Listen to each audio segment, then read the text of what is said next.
नमस्कार, trillion tracker में आपका स्वागत है। मैं हूं आपके साथ दीप्ति शाही सिंह। कभी बीमारू राज्य के रूप में अपनी पहचान रखने वाला, कभी गुंडों और माफियाओं के नाम से अपनी पहचान रखने वाला उत्तर प्रदेश अब अपनी पहचान बदल चुका है।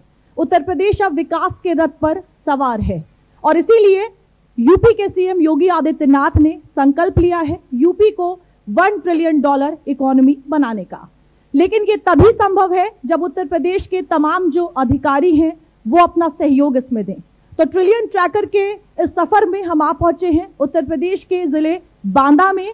यहाँ के वो लोग जिनके कंधों पर जिम्मेदारी है, तमाम वो अधिकारी, उनसे बातचीत करेंगे, समझने की कोशिश करेंगे कि विकास की स्थिति क्या है बांदा में और $1 ट्रिलियन इकोनॉमी जिसकी लगातार बात होती है उसमें बांदा अपना कितना योगदान दे रहा है। तो अब इस क्रम में सबसे पहले मैं मंच पे बुलाऊंगी बांदा के कमिश्नर श्री अजीत कुमार जी को।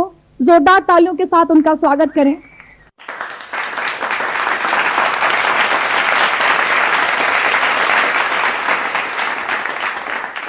सर, शो से पहले मैं यहाँ के तमाम लोगों से मिली और मुझे ये पता लगा कि लोगों के बीच आप एक काम को लेकर काफी प्रसिद्ध हैं और वो है जन सुनवाई को लेकर। जन सुनवाई करते हैं आप और सबसे बड़ी बात है कि जो तुरंत उसका निपटारा है, जो फैसले हैं वो दे देते हैं और इस चीज को लेकर लोग भी काफी खुश हैं। बड़ी संख्या में लोग हर रोज आपके पास पहुंचते हैं। देखिए, अगर हम माननीय मुख्यमंत्री जी की और सरकार की जो योजनाएं हैं, जो प्रोग्राम्स हैं, जो स्कीम्स हैं, उनका शिकायतों का अगर निस्तारण नहीं होगा तो उनका ठीक से आम आदमी तक, पात्र आदमी तक उसका लाभ नहीं पहुंचेगा। तो हम ऐसे, मतलब कि जैसे आपने कहा कि ऐसे बहुत सारे मेरे पास आते हैं और हम निर्माण उसको, मतलब कि मैं उसके अंत तक उसको, मतलब कि समस्या का निवारण करता हूं। ये नहीं कि एप्लीकेशन ले लिया और छोड़ दिया, उसका निस्तारण आख्या भी मंगाते हैं और फिर वो आदमी आते हैं तो बड़े अच्छा लगता है कि उनका काम हुआ। कोई कह रहा है मेरे 10 साल से ज़मीन का बंटवारा पेंडिंग था, कोई कहता है कि मेरा घर पे कब्जा था वो छूट गया है, कोई कह रहा है कि मेरे यहाँ बहुत समय से बिजली की समस्या थी वो निवारण हो गया, पानी की। तो जो सरकार की योजनाएं आम आदमी तक तभी पहुँचेंगी तब हम उनकी शिकायतों का तत्काल निस्तारण करें, तभी उन तक सही लाभ पहुँच सकता है। तो उसी उद्देश्य से, उसी इरादे के साथ मैं काम कर रहा हूँ। और एक्चुअली समस्याओं को मैं इस तरह भी ज़्यादा गंभीरता से, मैंने खुद भी इन चीज़ों को देखा कि जब सुनवाई नहीं होती आम आदमी की तो उससे परेशान रहता है। ये पीड़ा का मुझे व्यक्तिगत भी अनुभव हुआ, तो मुझे आम आदमी की प्रति मेरे अंदर और अधिक संवेदनशीलता है, तो उससे मुझे बहुत खुशी होती है और सर्विस में लगता है कि आने का लक्ष्य पूरा हो गया। सर, बांदा, चित्रकूट, हमीरपुर और महोबा, ये 4 जिले आते हैं। अगर चित्रकूट बांदा मंडल की बात करें, बुंदेलखंड की चर्चित जगह है। बावजूद इसके पहले जो विकास था वो यहाँ पर नहीं देखा जाता था, लेकिन अब इसकी स्थिति क्या है सर? देखिए, अब आपने खुद भी फील किया होगा, महसूस किया होगा, देखा होगा, विकास में बहुत बड़ा परिवर्तन उत्तर प्रदेश में पूरे में आया है, लेकिन बुंदेलखंड में बहुत भी बड़ा परिवर्तन आया है। और इसके पीछे देखिए सबसे बड़ा कारण जो हमारे माननीय मुख्यमंत्री जी हैं श्री योगी आदित्यनाथ जी, उनकी एक तो जनता के प्रति, आम आदमी के प्रति उनकी संवेदनशीलता, वो हर घटना का संज्ञान लेते हैं, उनको हर पूरे प्रदेश की एक एक खबर, छोटी से बड़ी घटना की जानकारी, तो ये बहुत बड़ी बात है। एक उनमें सबसे बड़ी चीज क्या कि अवेयरनेस, जिसकी मैं यूथ को बहुत बात करता हूँ कि भाई अवेयरनेस होगा तो आप, लाओ त्से ने भी कहा, हमारे ऋषि मुनियों ने भी कहा, जिसे होश कहते हैं, सजग, वो जनता की समस्याओं के प्रति, आम आदमियों के प्रति बड़े सजग रहते हैं और उससे सभी अधिकारियों को अलर्ट रखते हैं और तत्काल समस्याओं का निस्तारण करवाते हैं। ये तो इसी उद्देश्य से ये जो जितनी भी स्कीम्स हैं, विकास है, ये हो रहा है। दूसरी बात, कानून व्यवस्था, क्योंकि जहां सुरक्षा होगी वहीं विकास होगा और असुरक्षित माहौल में कभी उद्योग नहीं पनप सकते, महिलाओं की शिक्षा नहीं हो सकती, बच्चों की शिक्षा अच्छी नहीं हो सकती। तो वो उनका सुरक्षा, कानून व्यवस्था और महिलाओं की विशेष सुरक्षा पर उनका बहुत ध्यान है और जितने भी स्कीम प्रोग्राम्स हैं उनका लाभ वो चाहते हैं कि पात्र आदमी तक पहुंचे। तो हम सब लोग उसी दिशा में काम कर रहे हैं कि जितनी भी चाहे युवा उद्यम योजना हो, सुमंगल कन्या सुमंगला योजना हो, इन सब योजनाओं का आम आदमी तक लाभ पहुंचे, नंदनी योजना हो, तो इस दिशा में हम काम कर रहे हैं। सर, आपका जो मंडल है मोरंग मिट्टी ग्रेनाइट जैसे प्राकृतिक संसाधनों के लिए जाना जाता है, बावजूद इसके किसी भी तरह का जो औद्योगिक विकास है वो उस तरीके से देखने को नहीं मिलता। अब इसकी स्थिति क्या है सर? इसको लेकर क्या कुछ काम हो रहा है? इसमें काफी काम हो रहा है और इसमें हमारा रेवेन्यू भी बढ़ा है। और दूसरी बात, अब हम सरकार उद्योगों के विकास के लिए क्षेत्र में काम करी, जैसे औद्योगिक कॉरिडोर चित्रकूट में बन रहा है, औद्योगिक कॉरिडोर बांदा में, इसके लिए जमीन का अधिग्रहण भी हो गया है और बड़ी बड़ी कंपनियां आएंगी और आम आदमी को काम मिलेगा। और इसके अतिरिक्त जो हमारी 41 ITIs हैं, उसके माध्यम से हम स्किल डेवलपमेंट का काम भी कर रहे हैं, ताकि बच्चे जो स्किल डेवलपमेंट होगा, कुशल होंगे, तब उनको एक अच्छा कारीगर बन पाएंगे, अच्छा काम कर पाएंगे। और अभी हम 20 तारीख को एक मेला लगा रहे हैं, रोजगार मेला, जिसमें 60 से अधिक कंपनियां आ रही हैं और 5000 अभी 1800 यूथ हमारे पास रजिस्टर्ड हो चुके हैं इसके लिए और लगभग 5000 की संभावना है। तो इस दिशा में हम काम कर रहे हैं हर क्षेत्र में, ताकि आम आदमी को लाभ हो और उसका लाभ से उनका डेवलपमेंट हो। सर, बारिश इस क्षेत्र में बहुत तो नहीं होती, लेकिन फिर भी ठीक ठाक होती है। ऐसे में सर, जल संरक्षण को लेकर बांदा में क्या, इस पूरे मंडल की अगर बात करें तो क्या कुछ किया जा रहा है? देखिए, जल संरक्षण को लेके जन जागरूकता अभियान हमने पिछली बार ही बड़े प्रोग्राम किए। हमारे जो श्री उमाशंकर पांडे जी हैं, जो पद्मश्री हैं, तो उनका भी हम काफी सहयोग ले रहे हैं, उनका मिल रहा है। तो हमने एक बड़ी जागरूकता अभियान चलाया गया, जल के प्रति लोगों को अवेयर किया गया। देखिए, सबसे बड़ी बात है हमारे अंदर अवेयरनेस होनी चाहिए, चीजों के प्रति जानकारी। क्योंकि हम पानी क्या करते हैं, हमने पोंछा लगाया आधी बाल्टी से, पानी को फेंक देते हैं, उस पानी को हम पेट में डाल सकते हैं। एक कार की धुलाई पर हम दुनिया भर का पानी बर्बाद करते हैं, उसको हम उस ठीक से करके उसको व्यवस्थित रूप से किया जाए, तो जो हम अंडरग्राउंड वाटर है उसके दिशा में काम करें, तो क्या होगा कि हमारा अंडरग्राउंड लेवल बढ़ेगा और रोड पर पानी बहेगा तो वो पानी नुकसान हो, उसको व्यर्थ में चला जाता है। कई बार क्या होता है, नल चल रहा है सरकारी बिल्डिंगों में, लेकिन ध्यान बहुत, मैंने ये खुद बात देखा जाते समय, बहुत बार मैंने कहा भाई इसको ठीक करवाओ, तो हम चीजों को बहुत लाइटली ले लेते हैं। उसके प्रति हर एक नागरिक, अध्यापक हो, बच्चे हो, सब अवेयर हो। सरकार सफाई अभियान बहुत चला रही है, बहुत काम भी हो रहा है, लेकिन क्या हम चलते चलते पानी की बोतल फेंक देंगे रास्ते में? तो ये हमको हर एक नागरिक को जिम्मेदार होना पड़ेगा। जिम्मेदारी लेंगे तो मतलब कि विकास होगा, उद्योगों का भी विकास होगा। और आज की जो स्थितियां हैं वो औद्योगिक विकास के लिए बड़ी अनुकूल हैं। देखिए, अब जल जीवन मिशन के द्वारा हमने हर गांव में पानी पहुंचा दिया है, बिजली की व्यवस्था अच्छी हो गई है, बिजली की समस्या नहीं है। बुंदेलखंड एक्सप्रेस वे बना है, उससे यातायात के साधन और सुगम हो गए हैं। तो और कानून व्यवस्था, तो उद्योगों के लिए यही चाहिए, कानून व्यवस्था अच्छी है, इंफ्रास्ट्रक्चर हमारा अच्छा है।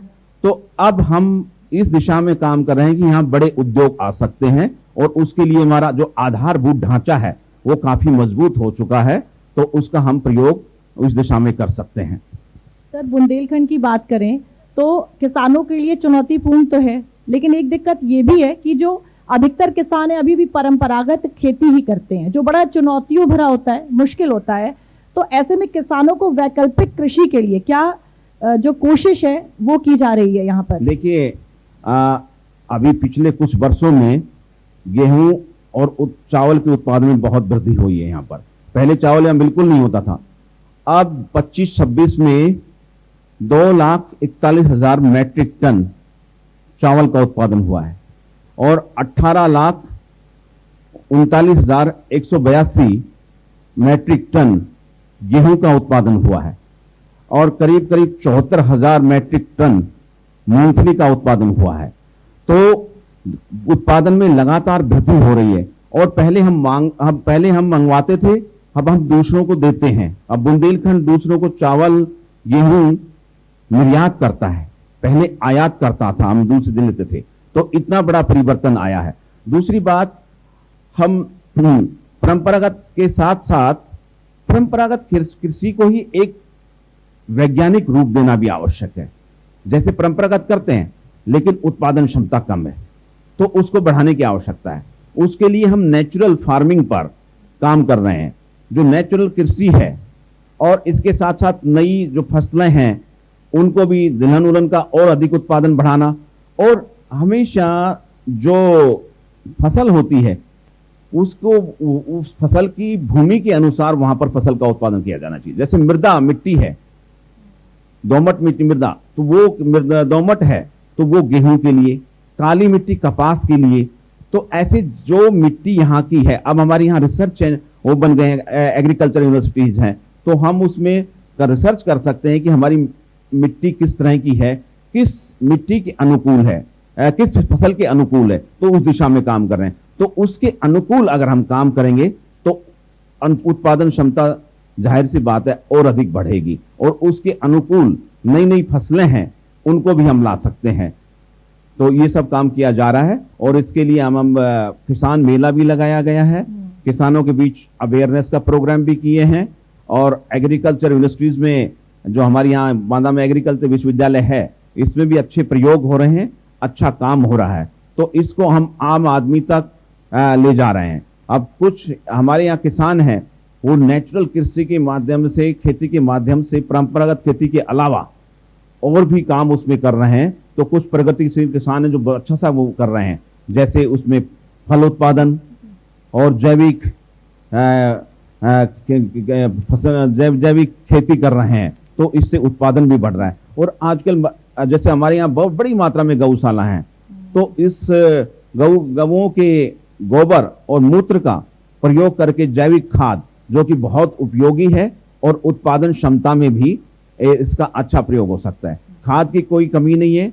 अब हम नैनो यूरिया और नैनो डीएपी का भी प्रयोग करें, जो सस्ता भी है और आसानी से एक बोतल में पूरे खेत की छिड़काव हो सकता है। तो उसके अभी थोड़ा किसान उससे थोड़ा कम अवेयर हैं, तो ये भी आधुनिकता के साथ साथ, परंपरागत के साथ साथ, नेचुरल फार्मिंग के साथ साथ हम आधुनिक तरीकों को भी अपना रहे हैं, क्योंकि दोनों से ही हम और आगे बढ़ सकते हैं। क्योंकि कुछ चीजें जो पुरानी, ये नहीं कि हर चीज जो पुरानी होती है वो खराब होती है, ऐसा नहीं है। जो कुछ चीजें हैं वो पुरानी भी अच्छी हैं, तो उनको अपनाया जाना कोई गलत बात नहीं, अच्छी बात है। जैसे योग है, हम हमारे पुरानी परंपरा, लेकिन हम इसका प्रयोग करें, बहुत उपयोगी। सर, चाणक्य ने कहा था कि शिक्षक की गोद में ही निर्माण और प्रलय दोनों होता है, लेकिन जब हम शिक्षा की बात करते हैं और इस पूरे मंडल की बात करें तो पलायन ही ज्यादातर देखने को मिलता है।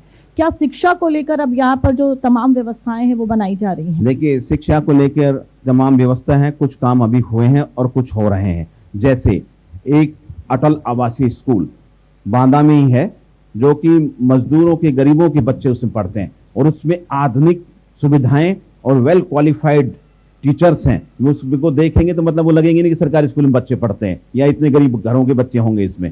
तो एक अच्छा, कम से कम करीब 1000 बच्चे उसमें हैं, तो उसको कर रहे हैं। दूसरी बात, जो कस्तूरबा विद्यालय थे उनको 12th तक कर रहे हैं। एक माननीय मुख्यमंत्री जी की पहल पर मुख्यमंत्री जो कंपोजिट विद्यालय हैं उनको जिलों में और तहसील लेवल तक अभी उसका निर्माण प्रारंभ कर दिया गया है। और इसके अतिरिक्त हमारे यहाँ मेडिकल कॉलेज है। मेडिकल कॉलेज के साथ साथ एक दिव्यांग विश्वविद्यालय है, जिस अभी बना है पिछले 2-3 साल के अंदर ही, जिसमें दिव्यांग छात्रों के साथ साथ सामान्य छात्र भी, यानी कि एक समेकित एजुकेशन का एक बहुत अच्छा प्रयास है। तो वो चित्रकूट में अभी प्रारंभ हो, मतलब उसमें बच्चों की पढ़ाई अच्छे से हो रही है। तो वो इसके अतिरिक्त दिव्यांग बच्चों के लिए बचपन डे केयर सेंटर चित्रकूट में है, और एक 12th तक का विद्यालय अभी उसमें इस साल वो निर्माण उसका प्रारंभ होगा।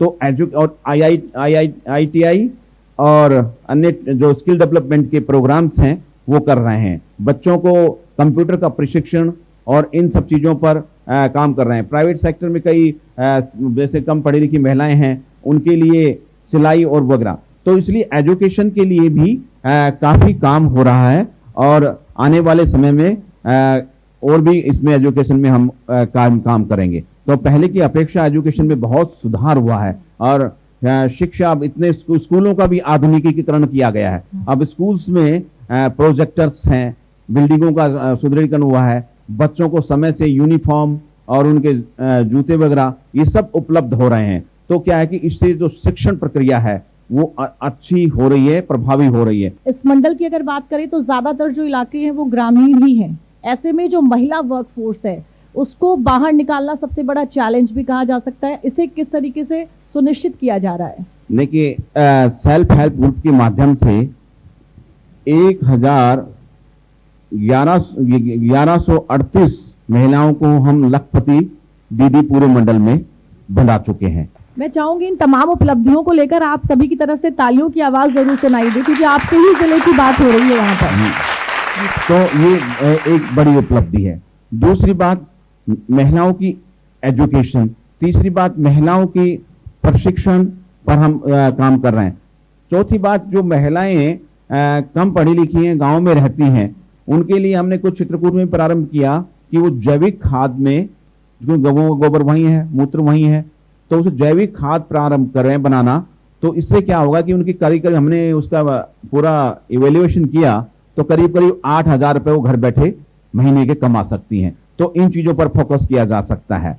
तो ये सब हम उसमें काम कर रहे हैं। महिलाओं के लिए आगे बढ़ने के लिए कई योजनाएं हैं, जैसे कन्या सुमंगला योजना, तो ताकि इनको महिलाओं को लाभ मिल सके, जननी सुरक्षा योजना। तो इन सब के माध्यम से ये सब प्रयास किए जा रहे हैं कि महिलाओं को अधिक से अधिक, क्योंकि सबसे जरूरी है skill development programs, skill development program करें, और जो हर के लिए होना चाहिए, हर महिला के अकॉर्डिंग। तो नहीं पढ़ी लिखी उसको ऐसे काम, जैसे मैंने बताया जैविक वाले, और जो थोड़ा पढ़ी लिखी हैं उनको कंप्यूटर का प्रशिक्षण, कढ़ाई का प्रशिक्षण और इस तरह के प्रशिक्षण दिए जाएं, ताकि वो काम मांगने वाली नहीं, काम देने वाली बन सके। इस तरह का प्रयास हमारे जारी है, होना चाहिए। सर, आपने स्किल डेवलपमेंट की बात करी। भारत जो है सबसे ज्यादा युवा आबादी वाला देश है, तो युवा जो है वो बड़ी ताकत भी है देश की। इन युवाओं को लेकर, इनके स्किल डेवलपमेंट को लेकर आपने स्किल डेवलपमेंट की बात की, लेकिन इसमें पारदर्शिता कैसे बनाई जाए, लोगों तक सही जो जानकारी है वो कैसे पहुंचे, इन तमाम चीजों को कैसे इसकी देखरेख होती है? देखिए, एक तो जानकारी की जहां तक बात है, आप लोगों का बहुत बड़ा सहयोग है, हमारे इलेक्ट्रॉनिक मीडिया बंधु, हमारे प्रिंट मीडिया, इनका बहुत बड़ा रोल है इस तक की जानकारी तो पहुंचाना। दूसरी बात, हम अवेयरनेस के प्रोग्राम्स भी करते हैं, जैसे ग्राम चौपाल लगाते हैं, वहां भी हम बताते हैं इन चीजों को, स्कीम्स को, कि स्किल डेवलपमेंट के काम ITIs हैं, इनमें जाएं और अपना मतलब सीखें, उसको सक्षम बने। तो ये सब हम प्रयास हमारे जारी हैं कि अवेयरनेस के माध्यम। और जहां तक आपने कहा कि उनका नुकसान होता है, वो देखिए, आप सब स्कीमें ऑनलाइन है, अब वो सब नहीं रहा। अब पिछले 5-7 साल के अंदर सब स्कीम ऑनलाइन हो गई हैं। जो भी आप आवेदन करेंगे आपको दिखेगा किसको मिला, क्या काम मिला। जैसे युवाओं के लिए एक युवा उद्यम योजना है, जिसमें इस साल 7,000 युवाओं को सरकार 5 लाख तक का लोन और इसमें 10% की छूट देती है। तो ये क्योंकि 5 लाख में, ताकि वो अपना आसान किस्तों में जमा कर सकते हैं, 4.5 लाख रुपए आसान किस्तों में जमा करेंगे, 5 मिलेगा। तो इससे क्या है कि वो अपना छोटा मोटा काम स्टार्ट कर सकते हैं और धीरे धीरे कुछ लोगों को रोजगार देने वाले वो बन सकते हैं। तो क्योंकि यहाँ संभावनाएं काफी हैं, ऐसा नहीं है, और उस दिशा में काफी काम भी हुआ है। सर, अगर अगले 5 साल की बात करूं तो इस मंडल में रोजगार सृजन को लेकर क्या कुछ जो लक्ष्य है वो रखा गया है? देखिए, रोजगार तो मुझे लगता है बड़ी संख्या में लोगों को मिलेगा, क्योंकि जब हमारा औद्योगिक कॉरिडोर चित्रकूट और बांदा बन जाएंगे, और उसके बाद हमारे यहाँ एक टूरिज्म जो है, इसको भी हम बहुत, हमारे जो माननीय मुख्यमंत्री जी हैं, इसको भी उनका बहुत ध्यान है कि टूरिज्म को बढ़ाया जाए। और उसके पास हमारे पास अपार संभावनाएं। कैसे? एक तो बुंदेलखंड एक्सप्रेस वे बना, इससे बड़ा लाभ हुआ। कैसे? अभी देखिए, जैसे लास्ट ईयर कुंभ का मेला हुआ था, तो कुंभ में बुंदेलखंड एक्सप्रेस होने की वजह से बड़ी संख्या में लोग चित्रकूट में आए। तो जब इस तरह का होगा तो इससे लोगों को रोजगार भी मिलेगा। जब टूरिज्म बढ़ेगा तो लोगों को रोजगार मिलेगा। इसके अतिरिक्त हम इको विलेज चाह रहे हैं कि बने, हर हमारे जिलों में इको विलेज बने, ताकि जो बाहर से आने वाले लोग हैं, क्योंकि आज के लोग प्राकृतिक माहौल में रहना चाहते हैं, तो एक प्राकृतिक उनको एनवायरनमेंट मिले, और यहाँ से उनको, हमारे यूथ को और हमारे लोगों को उससे आर्थिक फायदा होगा, और आने वाले लोग यहाँ पर प्राकृतिक वातावरण के अंदर अपने अच्छे से एंजॉय कर पाएंगे। सर, बेहतर सड़क, बेहतर बिजली व्यवस्था, इंफ्रास्ट्रक्चर, लॉजिस्टिक, ये तमाम चीजें जो हैं, क्या आपको लगता है $1 ट्रिलियन डॉलर इकोनॉमी की जो बात है उसके लिए बेहद जरूरी है? बिल्कुल। देखिए, मैंने बताया उद्योगों के लिए कुछ चीजें जरूरी हैं। जैसे पहले मैंने सड़क, पानी, बिजली और कानून व्यवस्था और वहां पर कुशल कारीगर, तो ये सब चीज हमारे पास उपलब्ध हैं। हमारे पास माननीय मुख्यमंत्री जी के योगदान से कानून व्यवस्था बहुत बेहतर है। उसमें कोई आज महिला रात को 12 बजे भी निकल सकती है बिना किसी डर के। और इसके अतिरिक्त रोड हैं, तो कोई भी व्यापारी चाहेगा कि उसका सामान आसानी से रोड के माध्यम से मार्केट तक पहुंचे, वो हमारे पास उपलब्ध है।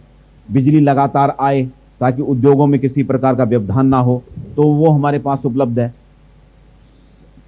हमको बस एक काम करना है कि हमको स्किल डेवलपमेंट पर और ज़्यादा फोकस करना है, ताकि लोग जितना यूथ स्किल जितना कुशल होगा, प्रशिक्षित होगा, उसको उतना ही आसानी से रोजगार और उसको अच्छा पैसा मिलेगा उससे। ठीक है सर, आपके मंडल में 4 जिले हैं, चित्रकूट, महोबा, हमीरपुर और बांदा। चारों को मिलकर अगर देखा जाए तो जीडीपी जो है वो 22,000 से 23,000 करोड़ है, जिसमें बांदा सबसे ज्यादा करीब 15,000 करोड़ रुपए की जो एसजीडीपी है, वही चित्रकूट सबसे कम करीब 6,500 करोड़ की एसजीडीपी है। अब इसको कैसे बढ़ाया जा सकता है और इसको लेकर क्या काम हो रहा है? देखिए, इसके लिए कि हम टूरिज्म पर काम कर रहे हैं। जैसे राम घाट पर बड़ी संख्या में लोग आते हैं, मेले भी लगते हैं, अमावस्या को भी लगते हैं। वहाँ पर साफ सफाई, घाटों का निर्माण, पार्किंग का निर्माण, ये सब काम हो रहा है। नदियों की सफाई, तो इस तरह से मतलब कि हो रहा है। इसके अतिरिक्त मैंने बताया तुलसी जो पीठ है उसका सौंदर्यीकरण किया जा रहा है, ताकि उसको भव्य बनाया जा रहा है, ताकि लोग वहाँ पर आएँ, दर्शनार्थी, और बड़ी संख्या में आएँ, तो ये किया जा रहा है। इसके अतिरिक्त बताया कि जो डिफेंस कॉरिडोर, जो औद्योगिक कॉरिडोर है, वहाँ उसका निर्माण हो रहा है। मड़फा एक जगह है, वहाँ पर हम काम करें, जो बांदा और चित्रकूट के उस पर है, तो वहाँ पर ऊपर मंदिर है, उसके लिए लाइट वाइट और सड़क और पीने के पानी की व्यवस्था, ताकि लोग, तो जितने भी हमारे दर्शनीय स्थान है चित्रकूट में, उनका हम डेवलपमेंट और विकास कर रहे हैं। और इसके सरकार का भी पूरा सहयोग मिल रहा है, पूरा बजट मिल रहा है, तो इसका ताकि लोगों को अधिक अट्रैक्टिव बनाएं और अधिक से अधिक लोग यहाँ पर टूरिज्म के लिए प्रभावित हों और आएँ। क्योंकि एक धार्मिक नगरी है ये जो है चित्रकूट, तो यहाँ प्रयागराज और बनारस, अयोध्या, इस तरह से यहाँ पर लोग बड़ी संख्या में आए। हम ही चाहते हैं, इसी दिशा में काम हो रहा है। सर, ओडीओपी की अगर बात करें तो चित्रकूट का वुड क्राफ्ट और हमीरपुर की हैंडमेड जूतियां और मेटल क्राफ्ट, साथ ही महोबा का गौरा पत्थर और बांदा का सजर पत्थर जो है वो शामिल है। ओडीओपी एक प्लेटफॉर्म जरूर उपलब्ध करा रहा है लोगों को, लेकिन फिर भी कारीगरों को उसका ज्यादा से ज्यादा जो फायदा है वो मिले, इसको लेकर क्या किया जा रहा है आपके मंडल में? इसको लेके कि इसका अधिक से अधिक डिसेंट्रलाइजेशन होना, हम प्रयास करेंगे डिसेंट्रलाइजेशन हो, इससे और कारीगर भी जुड़े। जैसे सजर पत्थर है, ये बहुत उपयोगी है और इसकी काफ़ी डिमांड भी है। तो इसका एक अभी हम इस पर चर्चा भी कर रहे हैं कि कैसे इसको बढ़ाया जा सकता है, और जो इसके विशेषज्ञ हैं उनसे भी चर्चा करके, ताकि इसको एक अच्छे उद्योग का रूप दिया जा सके और जो निचले स्तर के जो कारीगर हैं वो भी इससे जुड़ सकें। इसी तरह से जूती है, इनका अधिक से अधिक जो लकड़ी के खिलौने वगैरह हैं, इनको महिलाओं को जोड़ने के लिए हमने चित्रकूट में प्रयास किया है, और कुछ जगह हमने महिलाओं को काम भी दिया है, इसमें दुकानें भी बनाई हैं, ताकि वो अपनी रोजी रोटी कमा सकें और इसका अच्छे से उसमें इससे जुड़ सकें। तो ये सब काम प्रयास किया जा रहा है कि जो यहाँ की नेचुरल चीज़ें हैं उनको अधिक से अधिक बढ़ावा दिया जा सके। इसके अतिरिक्त जैसे यहाँ पर गेहूँ, यहाँ पर जैसे यहाँ खजूर का गुड़ बनता है, और यहाँ का महोबा का जो पान है ये भी काफ़ी मतलब कि लोकप्रिय है। कठिया गेहूँ है, इसका दलिया बड़ा स्वादिष्ट होता है। तो जो यहाँ की लोकल चीज़ें हैं, हम सोच रहे हैं कि इनका अधिक से अधिक मतलब कि बढ़े और लोगों को उत्पादन भी बढ़े और इनको नेशनल इंटरनेशनल मार्केट तक इनकी पहुंच हो। सर, एक आखिरी सवाल आपसे कि बच्चों को मिलने वाली जो स्वास्थ्य सुविधाएं, उस पर आपका विशेष ध्यान रहता है। एक दौर था जब शिशु मृत्यु दर यहाँ पर काफी ज्यादा थी, हालांकि अब उसमें कमी भी आई है। क्या स्वास्थ्य सेवाओं को लेकर जो इंफ्रास्ट्रक्चर है उसको लेकर और क्या कुछ काम हुआ है, और क्या आपको लगता है ये बेहद जरूरी भी है, क्योंकि कहीं ना कहीं ये इकोनॉमी का जो हिस्सा है वो भी इसे कहा जा सकता है? देखिए, सेवाओं को स्वास्थ्य सेवाओं को दुरुस्त करने के लिए कई प्रयास हुए हैं और सरकार द्वारा कई इसमें पूरा बजट भी दिया गया है। जैसे हम मेडिकल कॉलेज, उसका पूरा आधुनिकीकरण, जिसमें पर्याप्त मात्रा में डॉक्टर हों, अच्छी मशीनें हों, स्पेशलिस्ट हों, ये सब प्रयास किए गए हैं। इसके अतिरिक्त जो आम आदमी तक हेल्थ सुविधाएं पहुंचें, वो तो मेरा ही खुद का ही एक व्यक्तिगत प्रयास ये है कि जो ई संजीवनी यानी कि जो ऑनलाइन मतलब कि सर्विसेज को हम ज़्यादा बढ़ावा दें, प्रमोट करें, तो इससे अभी बांदा में करीब 7-8% हो गया है, प्रारंभिक स्टेज में ही है। तो इससे क्या होगा, एक तो हॉस्पिटल्स पर प्रेशर कम रहेगा। क्यों? 70-65% सामान्य बीमारियां होती हैं जिसकी ऑनलाइन डॉक्टर की एडवाइस से वो दवा लेके ठीक हो सकती हैं। ज़्यादातर कैसे आते हैं? खांसी, जुकाम, सिर दर्द, बुखार, तो ये सामान्य दवाई बीमारियां हैं, वो उसके लिए ज़्यादा आते हैं, तो उसका ट्रीटमेंट घर पे हो सकता है। तो एक तो आदमी का आने का किराया और सब बचेगा, भीड़ से बचेगा, और डॉक्टर पर प्रेशर कम रहेगा। एक तो प्रयास ये। दूसरी बात, जो BHND कैंप होते हैं, मैं चाहता हूं कि ये अधिक सक्सेसफुल हों। इससे सभी अधिकारियों को मैं कहता हूं कि इसको विजिट भी करें। मैं खुद भी गया हूं। तो BHND कैंप में क्या होता है कि बच्चों का टीकाकरण, पहले क्या होता था, जो हेपेटाइटिस B का इंजेक्शन सब बच्चों को नहीं लगवा पाता था, लेकिन हम पिछले 15 महीने में हमने कंपलसरी हो गया, लगभग सभी बच्चों को, जो 24 घंटे में लगना अनिवार्य है, वो सभी बच्चों को लग रहा है। तो इससे क्या होगा कि शिशु मृत्यु दर में भी सुधार आएगा। फिर जननी सुरक्षा योजना, मैंने कहा सभी जाके उसका रजिस्टर चेक करें। गवर्नमेंट का गाइडलाइन है कि 48 घंटे महिला प्रसव होने के बाद 48 घंटे तक वो हॉस्पिटल में रहे, लेकिन क्या होता है कि 12 घंटे में डिस्चार्ज कर दिया गया, 24 में कर दिया गया। ये नहीं होना चाहिए, क्योंकि फिर उसकी देखभाल घर पे ठीक से नहीं हो पाती, और माता की मृत्यु भी और बच्चे की भी, दोनों किसी की भी हो सकती है। तो इसलिए इसमें एक अच्छा प्रयास है कि 48 घंटे वो रहे। तो उसके लिए हमने कंपलसरी किया है। हमने खुद जाके में रजिस्टर वहाँ पर देखते हैं, और हम सभी अधिकारियों को कहा है इसको बहुत जरूरी देखें। दूसरा, जितनी भी हमारे यहाँ जैसे एक्सरे मशीन, ब्लड का टेस्ट, ये सभी पर्याप्त मात्रा में लोगों को सुविधाएं उपलब्ध हो रही हैं। दवाओं की हमारे पास कोई कमी नहीं है, पूरी दवाएं उपलब्ध हैं। तो हॉस्पिटल्स में सभी प्रकार की सुविधाएं, जनरेटर, साफ सफाई, वो सभी में बड़ा चेंज आया है। और डॉक्टरों की उपलब्धता, मेडिकल स्टाफ की उपलब्धता, तो ये सब में बहुत बढ़िया चेंज आया है। लेकिन अभी थोड़ा काम करने का, रिमोट एरिया है, समस्याएं ज़्यादा हैं, तो इसलिए अभी काम करने की और आवश्यकता है। लेकिन हमारा इस पर विशेष ध्यान है कि हेल्थ और एजुकेशन, ये हम 2 चीज़ें सुधारें तो काफ़ी समस्याएं हमारी खत्म हो सकती हैं। अजीत जी, बहुत बहुत धन्यवाद हमारे साथ जुड़ने के लिए और हमसे बातचीत करने के लिए। एक बार चाहूंगी जोरदार तालियों के साथ एक बार फिर से सर के लिए।